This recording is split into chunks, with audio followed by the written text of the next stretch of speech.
Here we have a SAT math problem. Okay, let's go to the question. The complete graph of the function f is shown above. Which of the following are equal to 2? Here we have three stuff for f of -2, observed value of f of 1, and the third one is f of 4.7.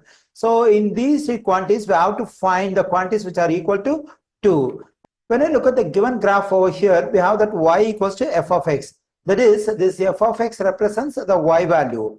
So let's consider the first statement we have over here, that is f of -2. F of -2 means that this is the value of y when x equals to -2, because comparing this f of x and this one, at the place of x we have -2, and this f represents a y value. So this is the value of y when x equals to -2. Okay, now in the given graph, we have to get the value of y when x equals to -2. So here we have 0 on the x-axis, -1, and here -2. When x equals to -2, the corresponding value y on the graph is just 2. So therefore f of -2 is equal to 2. Okay, now we can consider the second statement, that is absolute value of f of 1.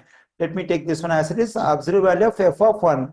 Okay, so this f of 1 represents the value of y when x equals to 1. Now let's go to the graph and get the value of y when x equals to 1. So we have the value 1 on x-axis, corresponding to this value 1 on x-axis, the value of y, and the graph is -2. It's over here. So absolute value of, so therefore the value of this f of 1 is -2. Then we get absolute value of -2. Absolute value of -2 is just 2. Okay, now let's consider the third statement, that is f of 4.7. That is, we have to get the value of y when x equals to 4.7. Okay, now let's go to the graph and get the value of y when x equals to 4.7. So here we have 1 on the x-axis, 2, 3, 4, and here we have 5. So 4.57 is approximately over here. When x equals to 4.7, what is the value of y on the graph? So when x equals to 4.7, the value of y on the graph is clearly 2. Therefore f of 4.7 equals to 2. So the value of f of -2 in the first statement equals to 2.